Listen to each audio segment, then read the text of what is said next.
m'appelle Ina Le Couturier, je suis vétérinaire à domicile, j'ai 38 ans et je soigne les chiens, les chats et les nouveaux animaux de compagnie. Mathilde Dick, vétérinaire, j'ai 34 ans et je pratique en vétérinaire ce qu'on appelle mixte à tendance rurale. Je vois des vaches, des cochons, des chevaux, mais aussi des chiens et des chats. Donc c'est une vache qui a avorté, c'est ça? Moi, j'ai pas retrouvé le veau. Vous n'avez pas retrouvé le veau? Non. Bon. Elle a avorté quand? Vendredi. La journée de Mathilde commence par une visite chez un éleveur près de Coutances, inquiet pour Ella, une de ses 100 vaches. Alors là, on va essayer de la délivrer, c'est-à-dire lui enlever les morceaux de placenta qui sont encore restés à l'intérieur pour éviter qu'elle ait une infection. Et en plus de ça, on va lui faire des prélèvements de sang et du placenta pour vérifier qu'il n'y ait pas de maladie transmissible à l'homme ni à d'autres bovins.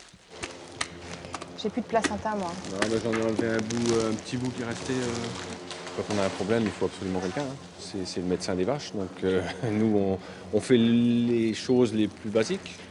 Après, il y a déjà certains domaines où on peut pas. Où il faut plus de savoir et d'expérience aussi, parce que nous, on a juste l'expérience sur nos bêtes. Eux font ça à longueur de journée.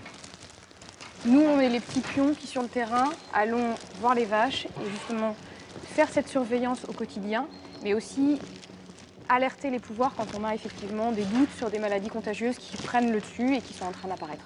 Par exemple, la fièvre Q qui peut faire avorter les vaches, qui est donc problématique pour l'éleveur, que ce soit pour la reproduction de ses bovins et donc la santé financière de son élevage, mais également pour sa santé personnelle, voire éventuellement la santé des produits qu'il va vendre pour la consommation humaine, que ce soit le lait ou des choses comme ça. Ella se porte bien, elle aura droit à quelques antibiotiques et à un deuxième contrôle. Pendant ce temps, Ina, la vétérinaire en canine, arrive chez son premier patient, un certain Typhus, âgé de 14 ans environ.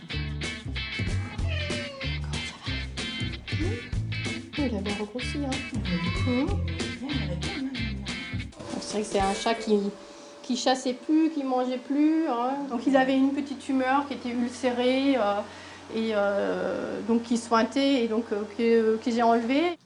Ina ne se déplace jamais sans son analyseur biochimique, un investissement incontournable, d'autant plus que le rapprochement avec la médecine humaine n'est jamais bien loin. Il y a des maladies qui sont pareilles, hein, notamment au niveau de la thyroïde, c'est à peu près pareil, sauf que chez l'homme, on peut se permettre de faire beaucoup plus d'examens, beaucoup plus de contrôles. Les analyses de typhus sont bonnes, Ina peut reprendre la route, elle est attendue pour le vaccin d'un chiot. Voilà, c'est tout pour toi. Allez, va.